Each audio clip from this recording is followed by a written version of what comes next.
Oh, guys, good, you hear? I am so excited. Guess what? I hope this isn't about your podcast again. Why, did you finally listen to it? Da da da da, da da da da, da da da da. The Gloomy Next Door production. And now a message from our friends at Fetching Food. The 1970s and 80s had Elbow, Gravy Train, Purina, Meow Mix, and Bell Bottoms. You've changed your clothes, now change how you feed your pet. Like Bell Bottoms, kick the kibble and join us in the 21st century with the healthiest diet for dogs and cats. Feed naturally, feed raw, feed Fetching Foods.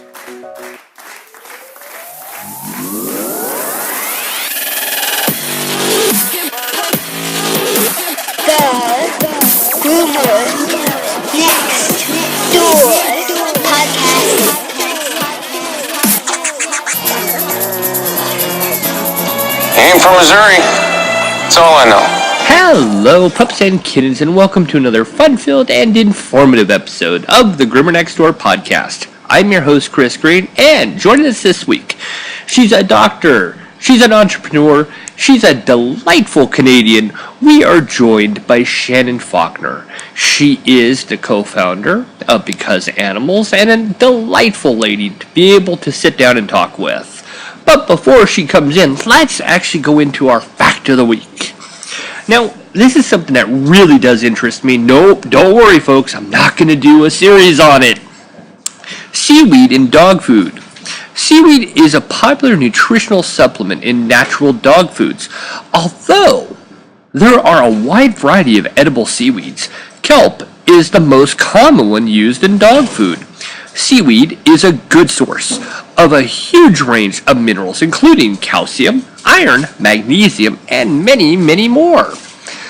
I don't know if you guys can hear it in the background, but my puppy is just absolutely loving to make some noise. This is actually the foster puppy, not one of ours, and it's not Sumo.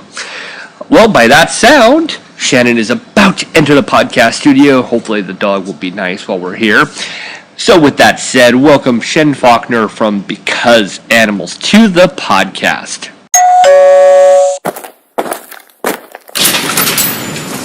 Oh, hello. Hold on a sec. Dad, we have a guest on the podcast. All right, this week on the podcast, we are joined by the co-founder of Because Animals, a great company, very responsible, and I am so pleased and very honored to be speaking with Shannon Faulkner, Dr. Shannon Faulkner. I should say that before I even do that. Welcome to the podcast, and thanks for being here.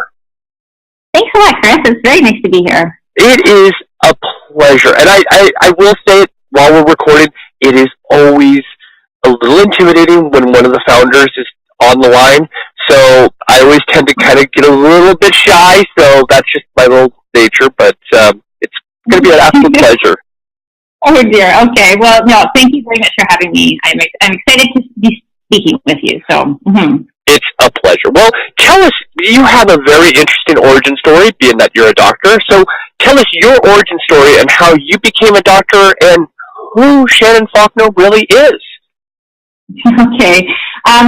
Yeah. So I have a PhD in microbial chemical biology, and I guess I started my scientific pursuits probably more than a decade ago. That's for sure now. And during my master's and my PhD and then my postdoc, I've always been heavily involved in the animal rescue community. I was born and grew up in the Toronto area in Canada, and I was heavily involved in the cat rescue organization there. And my time during my master's and my PhD, I mean, my cat rescue stuff was always done in the evenings and on the weekends. And then during the day, of course, I was always in the lab and researching. They were two very different parts of my life. And I had never really envisioned them merging because I didn't see an opportunity for that to happen. And it was while I was doing my postdoc, I was at Stanford, and the one awesome thing about, I mean, there are many, many awesome things about Silicon Valley, but in particular, this feeling or this realization that sort of so much is possible if you have the determination and you have a sound idea, you can really bring anything almost to fruition. I mean, anything, of course, within the realm of possible. And so while I was at Stanford, and I was, chugging away as postdocs do. But yeah, I had decided that I really wanted to try and dedicate my scientific training to animal welfare in a meaningful way. And for me, the most obvious way to do this that I could see was to try and do what I could to reduce and hopefully eventually eliminate factory farming. And so for me, of course, as a human, and I go to the grocery store and I look for products for myself that don't come from factory farmed animals, and they exist. There's still lots of opportunity for more and better products, but there are veggie burgers, there are plant-based milks, etc. But the one type of food that I could never find is, of course, food to feed my cats in particular, that do not come from factory farmed animals. That product just does not exist. And so I had never cats are carnivores, and so this is just the way that it is. And so how do you actually make an animal-free product for pets? And so I started thinking about this because, science is, we're fairly advanced. We're fairly advanced in science, and there's a lot that we can do. And it struck me as, once I started to think about it, it struck me as a funny thing to believe that, Elon Musk can be working on, transporting people to Mars, but we can't figure out how to feed cats a nutritionally complete, healthy diet that does not come from factory farmed animals. It doesn't make sense. And so when I started to think about it a little bit more, and then of course I started to research it a lot more, and it turns out that actually all of the nutrients that cats need can come from sources that are not animal origin. And at this point, continuing to research, and then realized that this is absolutely something that's feasible, and it was something that I wanted to do. There's a huge white space in the pet food market. Animal-free pet food, by and large, in any meaningful way, doesn't exist. And I started to look at the market potential here in terms of not only the market potential, but also what contribution would animal-free pet food, if we could be really successful, what contribution would this have to reducing animals in the supply chain? And the reality is, when we started again doing more research, is that factory farms make up upwards of 30% of their revenue come from being able to sell these dead, diseased, dying, and disabled animals that are not fit for human consumption. These animals then are slated for pet food. And without this pet food outlet, the factory farming industry would lose huge amounts of money.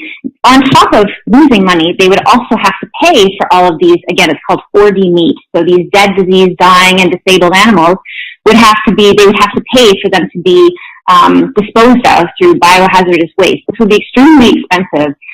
So the point is that the pet food industry is it's very much overlooked as a driver, a financial driver of the factory farming industry. And what's more, a recent paper actually from a researcher in California found that between 25 and 30% of the environmental effects of the factory farming industry are directly attributed to the food that Americans feed their cats and dogs. So, this is hugely impactful. So definitely, this is people for the most part think about anthropomorphic reasons for why the factory farming industry is a problem. It's because we're feeding humans, and it's something that people don't think about so much is what is the impact that feeding our pets has. So with that, this was the motivation. And with that, I I found somebody to partner with, of course, my co-founder, who actually is a business savvy person. I'm a scientist. I don't know anything about business, and so I was introduced to him through a mutual friend, and again, at the time I was still actually at Stanford, so I was in California, and we were the friend who introduced us. She was friends with him. He was from Toronto, and he also was volunteering in the same cat rescue circle that I was volunteering with, but we had never crossed paths. So it's sort of funny because in our first meeting with one another over Skype, I was talking about my time in Toronto and what I was doing while I was working with the cat rescue community, and he said, but I also volunteer there, and so it was this funny aha moment, despite that we'd actually never even, we didn't know one another at the time. So we're very mission aligned in terms of cat rescue and in terms of improving the lives of not only our own animals, but the animals, but farm animals, so all animals. And he has an MBA. He's trained has experience rather in other startups, an entrepreneur. So we joined forces, and hence the beginning of Because Animals, the company.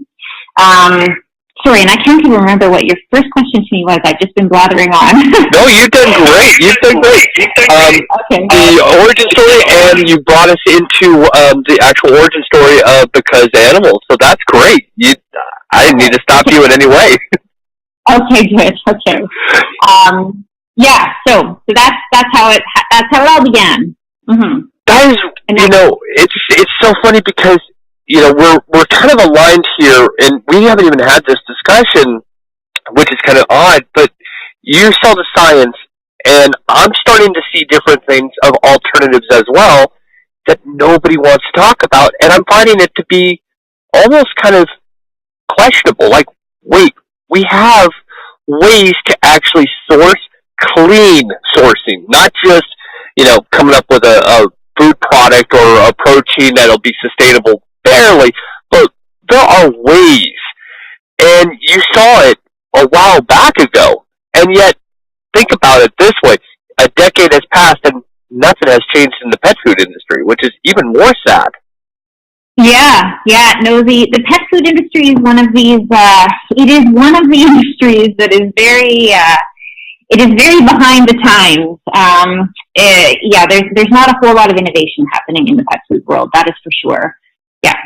I'm gonna throw something at you, and this was something that we did in June, and I did another series previously, but the first one was only plant-based, and okay, in plant-based, obviously with cats, it's just not sustainable. There's not enough to actually feed a carnivore, and I get that. It's a little bit more sustainable in dog. But again, the science is still not there. Now, with the new one that I did in June, this one was based on insects. And I found that complete across the boards, as long as you can add in a few different things, you can actually make a great source of food for dogs and cats with higher levels of your proteins and your vitamins, your minerals, etc., etc. And I'm thinking to myself, why has this not clicked? Have you come across anything like this, or even pondered the idea? Using insects and yeah, definitely. There are several people. I mean, there are many people talking about insects as a source of protein for sure. And I think that's there's. Hands down, I mean, it's far more sustainable than the factory farming industry. That's for sure. Mm-hmm. It's not the route that we've chosen to take, largely because there are still even more sustainable routes to obtain protein than using insects. And the other thing is, I think when people talk about protein, protein is it's made up of amino acids, And these amino acids are this is what fuels all organisms. It's not the protein per se; it's the amino acids.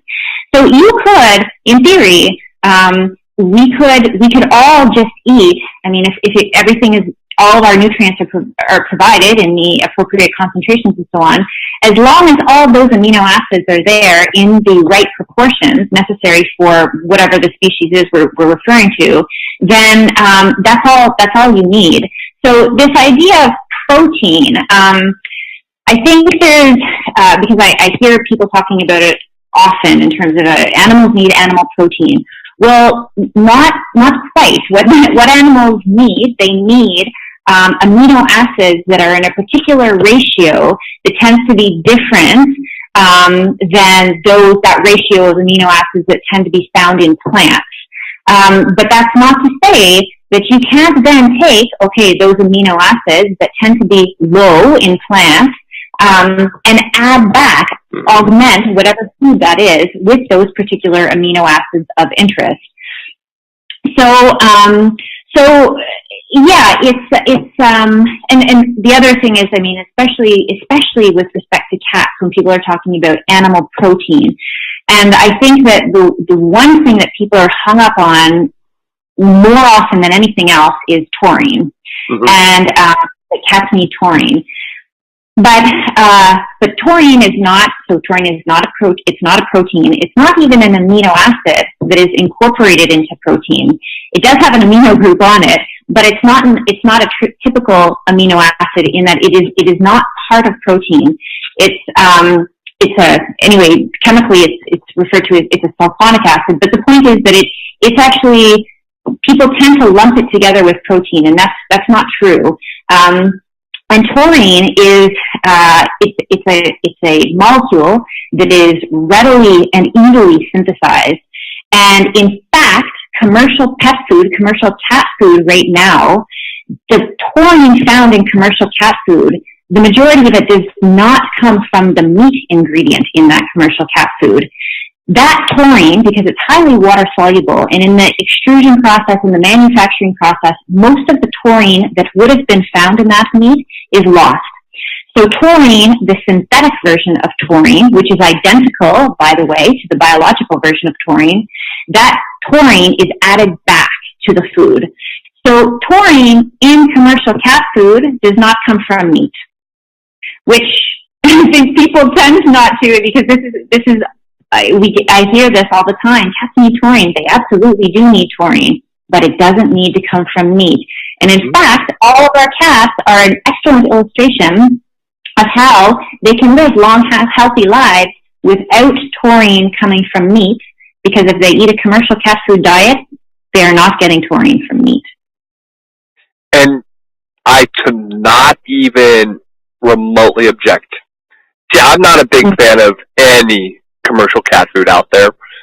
I mean, I've definitely been one of the people who say I'm a raw feeder. I need to know where my dogs and cats are getting their source of food. I find that bags of cat food, bags of dog food are nothing but lies. And at a good price, don't get me wrong, it is at a good price, but it's a bag of lies with no sustainable minerals, vitamins, anything at all in those bags except for lies. So I'm not even going to object with any of it, because you're right. I'm obviously, given that, I started a company based on making a whole different type of pet food, I think it goes without saying that I'm also not a huge advocate of the current commercial pet food that exists. I don't feed my cats a raw diet, but anyhow, that's neither here nor there. But yeah, I think in general, the diets, the commercial diets that are available for cats again, they can live long, healthy lives, but is it the best food that they can be eating? I don't think so. Is it the best food for them? Yeah, again, I don't think so. Is it the best food for the environment? Definitely not. Is it the best food for those factory farmed animals? Most certainly not. Well, you think about it, when we go into factory farming, I mean, they source everything they possibly can for human consumption. The rest of it is just garbage, or as you said, it's infected. There's a great deal of different things that can go into the variables. And then they say, well, what are we going to do with it? If we dispose of it, our landfills will be completely filled up. We wouldn't be able to do anything with it. How do we dispose? Well, let's put it in cat and dog food. So we'll just put the garbage. Right, and so actually there's a whole industry around this, and it's called rendering. So actually, it's the acronym, the NRA, the National Renderers Association, and they definitely advocate. They advocate for this practice, and I can understand why when they say it is the most sustainable thing that we can do. And by that argument, they are correct. It is more sustainable to not leave any waste and so on and so forth, which is what their argument is. But what they don't talk about, though, is, again, what is the financial contribution to the factory farming industry when you basically are financially supporting it by buying this type of waste. But also, even more importantly, for pet parents, is what is going into the pet food. So these are, not only are these animal parts or animals that are unfit for human consumption, but I mean, as I'm sure you know, the recalls of, for example, pentobarbital. So these are doses of euthanizing agents that are not supposed to be found in pet food, but they are. There's also cases of where there's been small chunks of plastic that have been found in pet food, which has come from the ear tags of animals. And so the point is that this is not food that is, now most animals will live, most animals, yes, they won't ever eat food that is contaminated with pentobarbital. They won't ever consume plastic. But that's not to say that some animals don't, because they do, because this is documented. We hear about it in news. So we could be doing much better. Well, we could. And, you have third parties who are picking up dogs and cats, allegedly, but picking them up from veterinary clinics, and they were euthanized, and they were sourced as protein. And I hate to use the word in a life sense, using a life and calling it protein, but that's, in the layman's terms, that's exactly where we're at here. You have, there's some horses that were euthanized, there's some dogs, cats, et cetera, allegedly. And I say that because I do know that this is the podcast that the pet industry does not want you to listen to, because, well, we do actually tell the truth of what's going on, and they hate that. But, there has been a lot of reports about that third party that has been going around, and they're selling different dogs, cats, horses, etc., and they're being rendered, and that's going into the food. It's crazy when you think about it. So you have to take it into your own hands if you really want to do the best for your dog or cat, because if we don't, it's like our kids.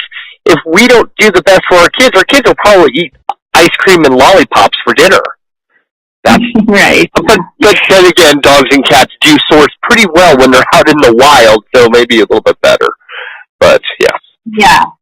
Well, I think this is why there's an increased interest of pet parents who want to prepare their own food, because, there's an increasing distrust of the pet food industry. And when I say the pet food industry, I'm talking about sort of the big names that, where, and it's just the reality as companies get bigger, and there's less oversight on sort of small batch products, because small batch products don't exist really as things get very, very big. And this is where I think, this is probably, this is the concern. So people are preparing. They're preparing food for their pets themselves at home, and they're sourcing meat that they would themselves eat, so human grade meat. And so this is going to be, of course, safer for their pet. But the other problem with this is that we have to stand back and look at the sustainability argument from this practice as well. And so, there's a lot of concern that there's in 2050, for example, there's not going to be enough animal protein to feed the world of people, never mind pets, right? So it sort of comes down to the reality that regardless of whether or not you want to accept this, the reality is that our population is growing. There's not enough space to basically grow the food to then feed the cattle, to then feed the humans. Mm-hmm. So if we're not going to be able to sustain feeding ourselves, we are certainly not going to be able to sustain feeding our pets at the same rate. And this is increasing even because, as we just talked about, more and more people are feeding their pets human-grade meat.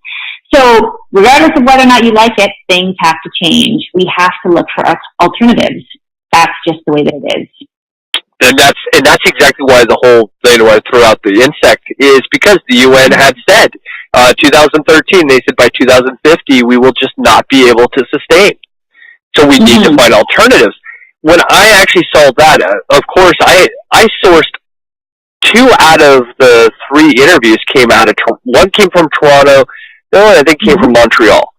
And so it was sourced out of Canada mostly. The 2 farms are out your way. And I found that to be very interesting. The actual farms for insect-based Canada. Go ahead. Yeah. It's so definitely, there's the insect. I think there's something to be said for insect-based protein for sure. The reason why we are not using insects because, as I think I mentioned previously, I think our argument is that there are even better options than insects. And so we're working with, and so we're focused on, basically we're focused on 2 main sources of protein. One is microalgae.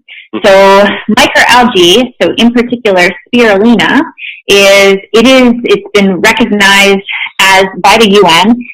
It is the world's most sustainable food. And by the way, it's also the world's most nutrient-dense food.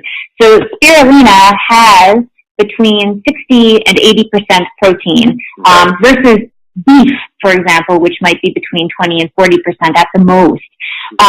It grows with very, very little water, and very, very little land. And in addition, of course, to protein, it is also full of a number of other nutrients. So, and it reproduces very quickly, right? So you can grow a lot of it very fast. And NASA and the European Space Union, they are looking at, and they have used spirulina as a main nutrient source for astronauts. So this is not, this is a food that, why haven't we been paying more attention to this? So one of the reasons is because it tastes bad. If anybody has ever had spirulina, it's not the tastiest food. When it's dry, when it's fresh, it's a different story. But when it's dry, it doesn't taste that great. But otherwise, it is a very, very attractive option as a potential both source of protein as well as macro and micronutrients and omega fatty acids. So we're focused on leveraging the benefits of microalgae, and we're also looking at clean protein and clean meat. So you probably heard of clean meat, which is basically growing animal tissue. I mean, it is the same biologically. It is animal tissue, just without the animal. So this is where you would take a stem cell of an animal, and then under the appropriate media conditions, you were able to differentiate those cells into various different cells and grow tissue and eventually muscle and organ, meat, et cetera, et cetera. So you're growing the animal meat without the animal. This is still a long way off, especially for us. We're a teeny tiny startup, but there are several groups working on this food for human food related purposes, and it's something that certainly is going to have traction in the pet food world as well. So that's what we're focused on. Most immediately, though, we're looking at our focus is microalgae. And see, that's what I loved about what you guys were doing, and that's why this conversation even started was you have the alternatives. And that's the big thing that I've been having a problem with is really finding that person or persons who are really looking at not it's today's, but it's down the road, or it's even looking at the alternatives that are currently available and being able to actually integrate that into the foods, because that's the problem. It's the same thing over and over. And if we don't have companies like Because Animals, I don't think we would have anything except for big pet food. So that's what really stemmed all of this conversation for me. And it was your co-founder where we were talking via email. It just was the right fit where it's like, wow, okay, you guys are doing it. You know, not saying by any means, not saying, well, you really should be doing insect-based. I don't want you to think that that's what I'm saying. It was just one of those, you know, it's one of the minor little things that I've been watching and reading, and I'm going, the science is there. I love talking to people who have the brain, who can dissect it and analyze the ideas and the principles and put them all together and be able to say, well, it is sustainable. I'm doing this, and it's like, oh, this is so cool. It's so great to be able to have somebody with the ability, the logic, and you're able to take the logic and manipulate it into reality, which I can't. I can't come up with here's a bunch of things. I couldn't do it. So that's what makes it so great for me to be able to talk to you about it, because, again, you're doing things others aren't. Yeah, well, I mean, I hope that more people start doing it. I genuinely do. And I think that there are a number of startups actually that have come on the scene in the last year who are sort of going in this general direction, not with microalgae, but with clean meat or insects, as you suggested, and even and so again, just plants alone for cats, this is not the best option, that's for sure. Especially, I mean, if you supplement appropriately with taurine and vitamin A and the other essential nutrients that they need that don't come from plants, then in theory this is possible. But it is still something that is hotly debated. Yeah.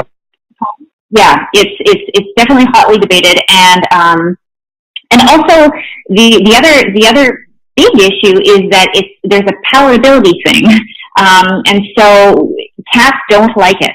And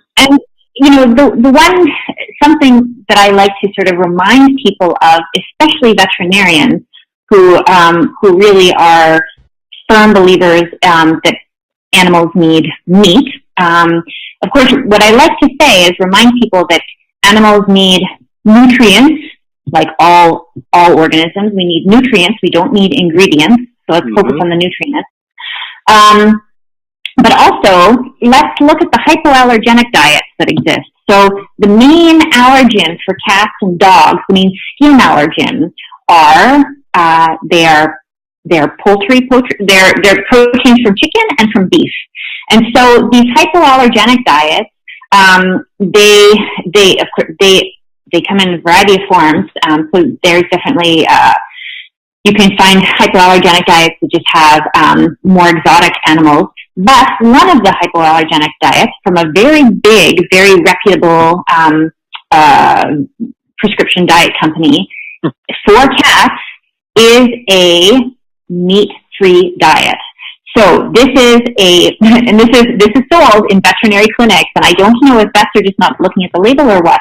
But the main source of protein, it is a hydrolyzed soy protein. Now, it is not animal-free entirely, because that, if you read the ingredients list, so there's no meat in there, none. There is chicken fat.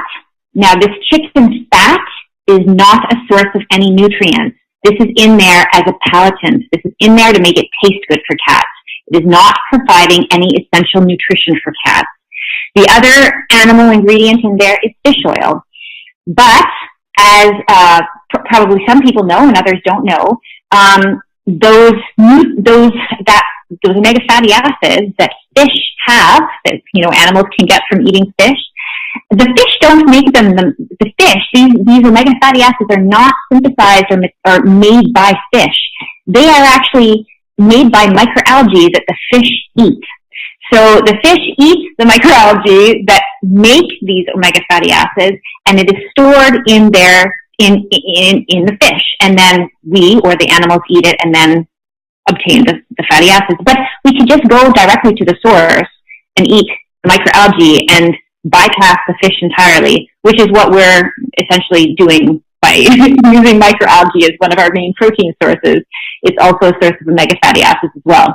So something that nobody mentions is that there's already a meat-free, a hypoallergenic diet for cats, meat-free, that is on the market. It is in veterinary clinics. It is prescribed for cats with allergy, with skin allergies. And cats are not dropping dead eating this food. In fact, their skin is improving because they don't have these allergens in them anymore in the food. So again, this all, suffice it to say that this points to the reality that this is absolutely a nutritionally complete food that does not include meat, is not only feasible, it is also currently being demonstrated by the commercial pet food industry. It's just not talked about or advertised in the way that people are comfortable with, which is saying, it's animal-free or meat-free, because in the wild, cats eat meat. Mm-hmm. And people are very fixated on this sort of this biologically appropriate diet, despite the fact that there's actually no commercial company making a mouse meat for cats, right? That's the biologically appropriate diet. It doesn't exist in commercial cat food. It doesn't. And, what's funny is when you look at the ingredients, and, you mentioned chicken fat. I think of the chicken that it's actually originated from, and I'm thinking, what did that chicken eat? Because everything that chicken ate, if it was fed garbage, which a lot of factory farms, commercial farms are doing, they're feeding them garbage. And that's where a lot of these problems are coming from, is the fact that it's what the chicken or what the cow or whatever ate. You're pretty much putting that in your dog or cat's food anyway, or even worse, which in that bag of food is even probably sourced of worse product, because it's all about how much cents is it going to cost per day to feed this dog or this cow, this chicken, whatever, because it comes off the top. So when you said chicken fat, I'm just like, and it's prescription diet, which again, another thing I'm very much against. Mm-hmm. It's just like, it's garbage in a bag at a higher price. It is more expensive, that's for sure. It's like $95 a bag for some of this stuff, maybe even over $100. And I laugh at it. And I've laughed to different vets, even in my area, where I'm like, I can't believe you get people to actually buy this. Because it's not worth the bag it's in. Yeah, it's generally, the ingredients are very, very low quality. Yes, that is certainly the case. So yeah, what we are striving to do with this company is, look, both my co-founder and I, before anything else, we are pet parents, right? So we both want to see animals removed from the supply chain. But because there's not a cat food that exists that doesn't work, there are people who feed their cats a vegan diet and they supplement. I don't do it. I feed my cats a meat-based diet because I don't feel that there are any that there are any options available that I'm comfortable with. That said, I'm not comfortable with the meat-based options that exist either. But the point is that my co-founder and I are pet parents before anything else. So pet nutrition is our priority. Feeding our own animals and other people's animals the best quality food is the top rung of what our mission is. Of course, and it just so happens though that we plan on doing it using a human grade, high quality nutrients and ingredients that they happen to not include animals. So that means they're sustainable and they also are cruelty free. And I'm going to ask you, I'm going to put you on the spot and I'll throw myself out there. I don't eat meat. So I'm going to take a guess here and say you or your co-founder are eating meat either. You're probably a vegetarian as well. Yeah, we don't eat meat either. Yeah. That's right. Yeah. And you know what? I can always tell that, and I think it's people in our situation. It's very hard for us to actually go to a burger place because you don't know where that burger came from. You don't know what that cow's life was like.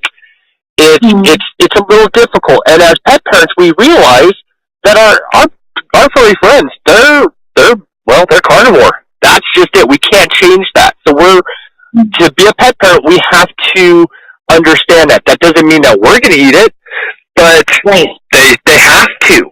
And, you know, your whole synopsis is you want to find an alternative to really take that equation out of the mix, which is the biggest problem of the whole industry is we're just putting the garbage in. You wanted to find a way of taking that garbage out of it. And that's it. That's the whole thing out there on the table. And that's when you're talking, I'm like, I can tell you don't eat meat either because it just comes through the same way as with me. It's like, I can't do it. I pass a Burger King, I pass a McDonald's. I'm like, oh God, that just makes me sick thinking about it. Or even going down the meat aisle, you know, you buy meat for your dogs and cats, and people think you're having a barbecue. It's like, oh, I don't eat this. It's my dog food. And they're like, what? You feed your dogs this? It's like, well, yes, they're carnivore. I mean, yeah, granted, dogs are more omnivore, but still, the point of the matter is they still require vast amounts of meat and bone for dogs. So it's like, you know, you realize this, and that's what makes it so interesting. So I had to throw that question out there because I had a feeling, but I had to ask the question anyway. I don't eat meat. I haven't eaten meat for, I think even as a small child, when my parents said, eat your meat, I wasn't happy about it. And as soon as I turned 16, that was it. No more meat for me. But yeah, I think the other thing that I have, the other conversation that I have with a lot of people is around this idea of this definition of carnivore, and you know, there's the difference between cats and dogs in this respect. And so for example, cats in the wild, I mean, cats in the wild, they're absolutely carnivores. There is no source, there's no food that a cat in the wild can eat that would provide them with complete nutrition other than an animal. And in the case of cats, it tends to be it's mice and it's insects and small birds. Mm-hmm. In the wild, this is what cats eat. And you know, it's none of those ingredients happen to be in the biologically appropriate cat foods that exist on the pet food shelves, which is, you know, so, but anyway, that's neither here nor there. So cats in the wild are absolutely carnivores, but again, when we think about domesticated cats and domesticated dogs, it's a different story because, when these terms when we think about these terms, we think about them carnivore or omnivore or herbivore. We think about them in this sort of evolutionary way. But so we think about them outside of the context of what actually exists today, which is the situation where, for the most part, wild dogs Again, there are wild dogs. Let's call it. I mean, they're wild. I mean, they're basically, there's no TNR that exists in places like, many of the third world countries, but they're not so much wild dogs. I mean, dogs that are 30,000 years diverged from the ancestral wolf. They have a very, very different genome than the ancestral wolf. And so when we think about wild dogs or wild cats versus the domesticated dog and domesticated cat, it's quite a different situation. I mean, if I were to take my little Chihuahua and I were to plop him down in the middle of the forest and say, do your best, he wouldn't survive a night, I'm sure of it. So it's a funny thing because we tend to sort of focus on this really evolutionarily appropriate diet, but we also forget about that again, it comes back to this idea of nutrients and so versus ingredients. And we talk about our pets as being as needing the food that their ancestors needed. But for example, we don't apply that same logic to ourselves. Mm-hmm. And we think about what we eat. I mean, virtually nothing that humans eat. So the same pet parents who are talking about, feeding their pets the ways that their ancestors of our pets ate, but our humans, are buying burgers from McDonald's or drinking soft drinks. There's nothing. If you want to use the sort of evolutionary or natural argument, I think it would probably be beneficial to think about it a little bit more deeply and think about what that means. If you're going to apply it to your pets, if you're not going to apply it to yourself, then why do you apply it to your pets?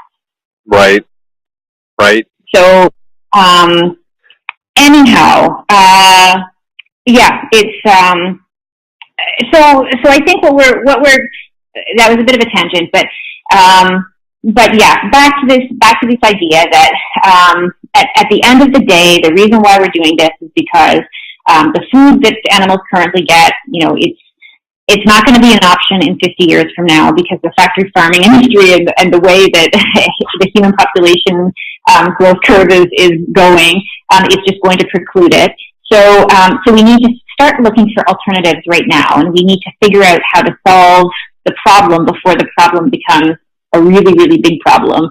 And so that's essentially what we're doing. We're looking for these nutrients, sourcing them from sustainable ingredients, and then putting them together to create a food that is safer, more nutritionally dense, and sustainable for our pets. And, the easy way of actually explaining this as well is just by looking at the ingredients. You're using seaweed, probiotics, organic blueberries, which again, organic is a massive, massive word when it comes to anything pet related and human, but especially with pets. You're using turmeric. You're using organic pumpkin, which again, that's going to help a lot. Organic coconut flour, organic wheatgrass, cranberry. I mean, everything is just going to work through the right way. There is no altered ingredient in here. Everything is as organic as it's going to be. And again, I told you one of my favorite things I saw was seaweed, which I love that we're using seaweed in different things. Which again, you're not seeing that with any of the big pet foods. They are going to avoid it. And I just think it's so great that you're using the right ingredients. Yeah, I mean, seaweed, it's not the cheap, so we're not using the cheapest ingredients, that's for sure. So, but these are all human grade. So, I'm not advocating it for everybody to do this. But for example, I do when I prepare my morning smoothie. I take a scoop of the superfood supplement that I also give to my dogs. I take a scoop, I put it into my own smoothie. It's an excellent source of iodine, probiotics, fiber, prebiotics. So currently the products that we have this line of superfood supplements. And so these are the ingredients that you were just referring to they're from our superfood supplements. So these were designed for everybody to use. We're not asking anybody to eliminate meat from their pet's diet right now. We won't ever ask them to. My argument is that in 50 years' time, some people may have to, because it will either it won't be affordable or it won't be available. But right now, this is something that anybody can add to their pet's food, and it's an excellent source of omega fatty acids, chelated, so bioavailable trace minerals. We include a probiotic that has been, it's been shown by more than 20 peer-reviewed scientific studies to bolster immunity and improve digestion. So this was just designed mostly for people who are, because there are not a lot of great commercial pet food options out there. And so what this was designed to do, it was designed to give people the opportunity to, continue feeding their pet as they're feeding them, because there are very few options of, high quality food, and then upgrade it with including a probiotic and antioxidants and prebiotics, and more bioavailable trace minerals. And so, some of the feedback that we've been getting, for example, I think the most immediate observation that a lot of people make is that their pet's coat becomes softer or shinier, and this is probably because of the omega fatty acids.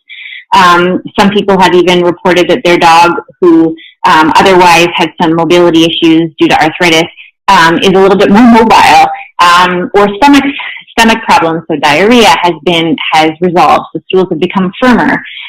So this is great. So it turns out that our superfood supplement seems to be achieving the effect that we want, because we know that not everybody is going to change their pet's food and feed them an animal-free diet, and that's okay. As long as the options are still available, people will continue to feed their pets animal-based foods, and so what this supplement was designed to do is just give people the opportunity to upgrade their pet's food. Even for people who are feeding raw, because iodine is one of those nutrients it tends to be, very, very in negligible amounts in most meat, and if you're only feeding meat, iodine is one of those nutrients that pets tend to be deficient, can become deficient in. So because of the seaweed in our supplement, it provides a daily dose of iodine for pets. So this is really for anybody and everybody, any dog and every cat to consume. And then we're working our way down the line. Our next product, which we hope to be launching the end of this summer, so maybe around the time this podcast airs, we're going to be launching our protein-powered dog cookie. And this is going to be made with, it's a chickpea flour, which is very, very rich in protein, as well as a strain of a strain of nutritional yeast that is very, very high in protein. In addition to peanut butter, we also have some kelp in our cookies and chia seeds as well. So again, there's omega fatty acids. And then eventually we will be, hopefully next year, we'll be coming out with the microalgae-based dog food and then eventually the cat food. That is just amazing. And to know that it's all just so organic. I mean, I told you before we even recorded, I tried the superfood that you guys sent me in our dog's food, and he just loved it. He loved it, and with our plan and what we put into our dog's food is it's not just meat, not just bone. It has a great deal of different things, and including with some plant-based as well. And he ate that up so quickly. I was, of course, like everything, whenever I'm trying anything new, I always wonder, especially with my Akita, will he have any reaction? Will he just say, nope, don't want to? No, he loved it. He loved it, and I was very happy. Good. Yeah. No, for the most part, dogs and cats too. Most cats, cats are they have a more particular sort of narrower thresholds for what they will or won't eat. But most cats do also like our supplement. And yeah, the vast majority of dogs, I think, hundreds of dogs. I mean, maybe we've heard 2 people say their dog didn't want it, maybe 2 of hundreds. So, I mean, yeah, by and large, dogs do quite like the taste of it. Mm-hmm. And there's a great, I would say 1 in 5 dogs aren't going to be finicky. And I have a second Akita. She is very finicky. I mean, she's a princess, and she's been raised as a princess, obviously. But she is just difficult. But even she ate it, and I was like, "Oh, cool!" So it was just one of those great moments that I was like, there are times where I'll try something new. She doesn't want it, and it's like, all right, I can't force you. I'm not going to force you, but she went to it without any kind of doubt. It's funny. We talked about it briefly when we were going to go over, and what was great is that I just kind of gave you the mic, and you did it. You covered all of my areas. I did ask you a soapbox moment, but I'm going to now, just because I think that it's pretty fair to say Big Pet Food is the soapbox moment. But is there anything else that gets you on the soapbox when it comes to pets?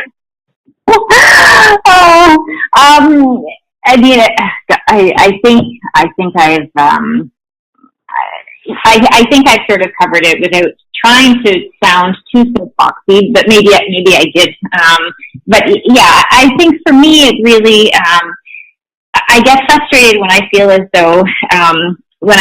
though people are not thinking critically and about what this means. What it means to. I mean, what is meat? Animals need meat. What is meat? What is meat? Meat is not some.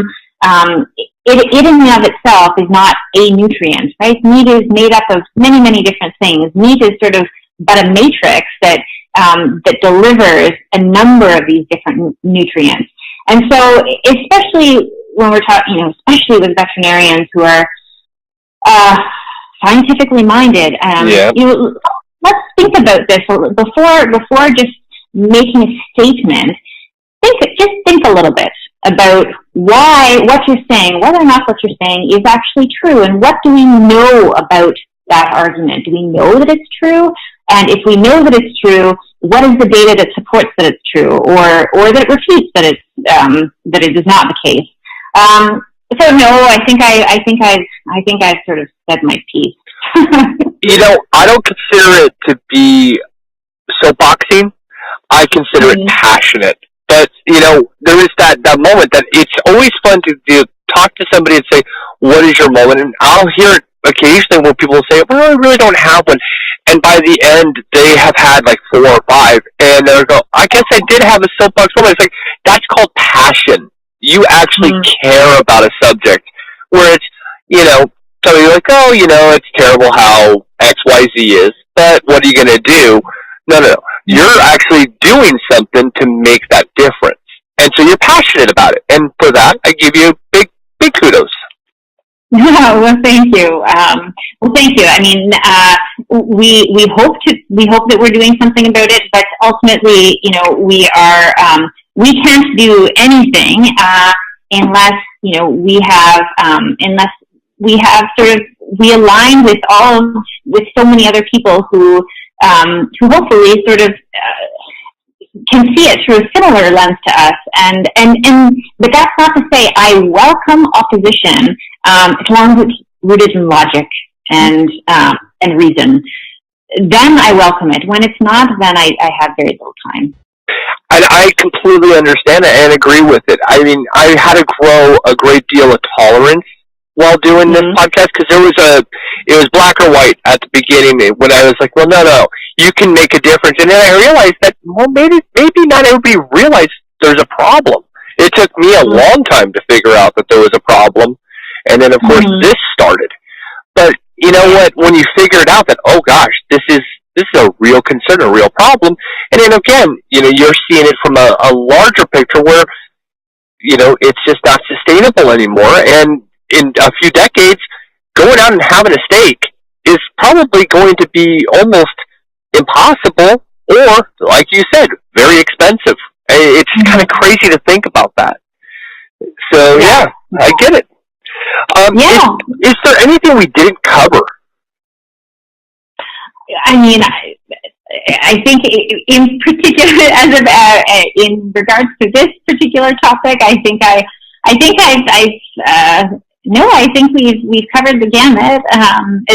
But I mean, yeah, unless there's any other questions that you have that I haven't sort of already covered. Well, I always want to make sure you're feeling like you got everything that you wanted out there.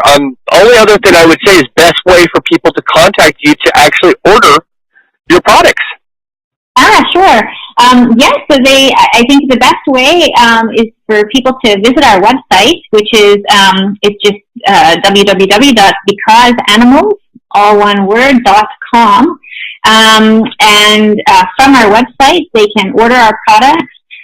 They can read more about our company, and they can also choose to my email is there, my co-founder's email is there, and they can send us an email. We can get in touch with them directly, and we are very approachable and very happy to speak with customers.